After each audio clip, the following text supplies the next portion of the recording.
এটা আপনি রাখবেন। মানে হচ্ছে আমাদের যে টোটাল যে এরর রয়েছে তার সাপেক্ষে ওয়েট 5 এ কতটুকু এরর রয়েছে বা ওয়েট 5 এ কি ঝামেলাটা হচ্ছে। তো partial derivative of E total with respect to weight 5। তো এখন যেটা হচ্ছে ফ্যাক্ট, একটুখানি আগে আমরা দেখলাম যে ই টোটালের একটা ইকুয়েশন ছিল, লাইক এখানে ই টোটালের ইকুয়েশন কি ছিল? ই টোটালের ইকুয়েশন ছিল হচ্ছে half of t1 minus out of y1 whole square plus half of t2 minus out of y2 whole square, এই ইকুয়েশন। তো এখন এই ইকুয়েশনে দেখেন তো কোনো জায়গায় কি ওয়েট 5 আছে? এই ইকুয়েশনে কোনো জায়গায় কিন্তু ওয়েট 5 নেই। তো উইথ রেসপেক্ট ওয়েট 5 আমরা এটাকে পার্শিয়ালি ডেরিভেটিভ করতে পারছি না। তো এই জন্য আমাদের এখানে যে কাজটা করতে হবে, আমাদের এখানে হচ্ছে চেইন রুল অ্যাপ্লাই করতে হবে, আমাদের ইন্টারমিডিয়েট লেভেলের কনসেপ্ট। আশা করছি আপনি দেখলেই বুঝতে পারবেন। তো এখানে আমরা যে কাজটা করব, এরর টোটাল এই দুই জায়গা থেকে এরর আসছে, তো এখান থেকে হচ্ছে আমরা চেইন রুল অ্যাপ্লাই করব। তো ওয়েট 5 যাচ্ছে কোথায়? ওয়েট 5 যাচ্ছে হচ্ছে আমাদের y1 এ। তো এখান দিয়ে আমরা কাজটা করব। তো এখানে আমরা কি কাজটা করব?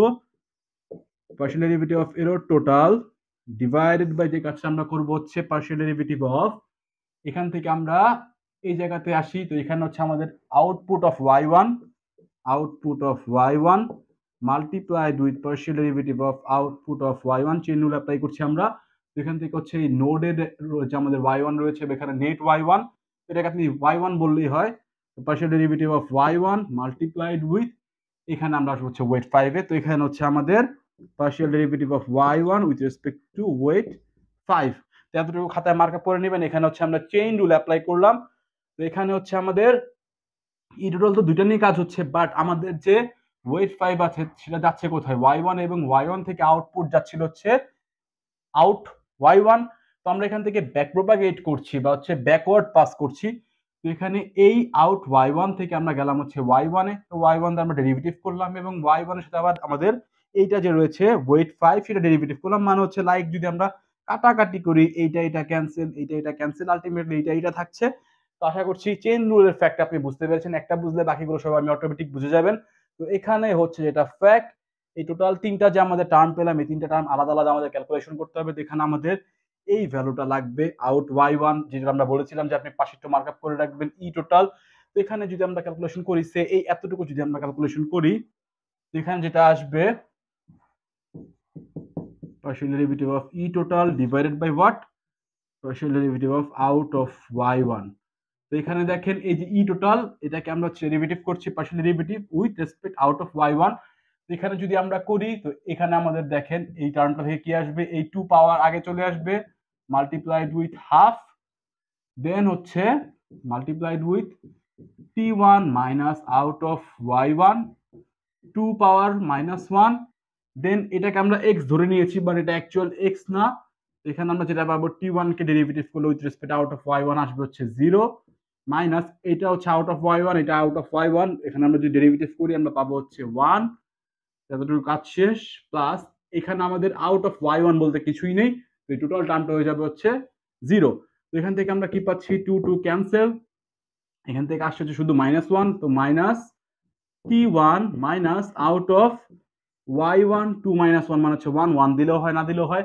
তো t1 এর ভ্যালু আমাদের জানা আছে, t1 এর ভ্যালু হচ্ছে 0.01, এবং আউট অফ y1 এর ভ্যালু আমাদের জানা আছে, একটুখানি আগে আমরা ক্যালকুলেশন করেছি। তো সেখান থেকে হচ্ছে আপনি যদি এই ক্যালকুলেশন পারফর্ম করেন, একটা ভ্যালু আপনি পাবেন, যেটা হবে হচ্ছে আমাদের ই টোটাল উইথ রেসপেক্ট বা partial derivative of E total with respect হচ্ছে partial derivative of output y1। তো আশা করছি এতটুকু আপনি বুঝতে পেরেছেন, ক্যালকুলেশন করতে পারবেন, বা আমরা করে দিচ্ছি এখনই। এবং আরেকটা ফ্যাক্ট রয়েছে, এটাও আমাদের ক্যালকুলেশন করতে হবে। এটা যদি আমরা ক্যালকুলেশন করি তাহলে কি হবে? Partial derivative of out of y1 with respect y1। তো এখানে দেখেন আউট অফ y1, তো এটা কি ছিল? আমাদের আউট অফ y1 যেটা ছিল সেটা হচ্ছে আমাদের, আপনার যদি প্রিভিয়াস পেজে তো লেখা রয়েছে, তো আমি আবার একটু লিখে দিচ্ছি। এখানে যেটা ছিল আমাদের out of y1 is equals to ছিল হচ্ছে 1 divided by 1 plus e to the power minus y1, এখানে একটা ভ্যালু আমরা পেয়েছিলাম, রাইট? তো এখানে আমাদের মেইনলি হচ্ছে সিগময়েড ফাংশন ইউজ হচ্ছিল। তো সিগময়েড ফাংশনের ক্ষেত্রে কিছু ডেরিভেশন রয়েছে, ডেরিভেশন আপনার না জানলেও চলবে। তো সিগময়েড ফাংশনের ক্ষেত্রে যদি আমরা এটাকে বলি ফাংশন অফ এক্স, তো এটাকে যদি আমরা ডেরিভেটিভ করি বা এফ প্রাইম বলি, সেটা সমান সমান হয় হচ্ছে function of x multiplied with 1 minus function of x. এতটুকু একটুখানি খাতায় মার্কআপ করে রাখবেন। ডেরিভেশন আপনার এক্সামিনেশনে আসবে না, আপনার জানার দরকার নেই। সিগময়েড ফাংশনের ক্ষেত্রে তাকে যদি আমরা পার্শিয়াল ডেরিভেটিভ করি তাহলে এইরকম একটা ফরম্যাট আসে। যদি ফাংশন অফ এক্স বলি সিগময়েড ফাংশনকে, তাহলে আসবে হচ্ছে function of x multiplied with 1 minus function of x. তো এখানে আমাদের কার ডেরিভেটিভ করছি আমরা আউট অফ y1, তো এখানে আমরা পাবো হচ্ছে out of y1 multiplied with 1 minus out of y1, এরকম একটা কিছু আমরা একটা পাবো। তো এইটুকু একটুখানি খাতায় মার্কআপ করে রাখবেন বা একটুখানি কষ্ট করে মনে রাখবেন। ডেরিভেশন যেহেতু আপনার জানা লাগবে না, তো এই ইকুয়েশনটা আপনি একটু খাতায় মার্কআপ করে রাখেন। তো এখানে আউট অফ y1 এর ভ্যালু আমাদের জানা রয়েছে, তো এখান থেকে আমাদের এই ভ্যালু তো আমরা বের করেই ফেলবো। এবং আরেকটা বাকি রয়ে গিয়েছে হুইচ ইজ হচ্ছে এইটা। তো এখানে দেখেন del y1 derivative of wait 5, এটা কি আসবে? তো দেখেন y1 এর ক্ষেত্রে আপনি উইথ রেসপেক্ট ওয়েট 5 কে আপনি ডেরিভেটিভ করছেন, তো এই ক্ষেত্রে আপনার কি আসবে? আপনার প্রিভিয়াস খাতায় কিন্তু y1 এর ভ্যালু আপনি বের করেছেন, তাই না? তো y1 এর ভ্যালুটা অ্যাকচুয়ালি কি হবে?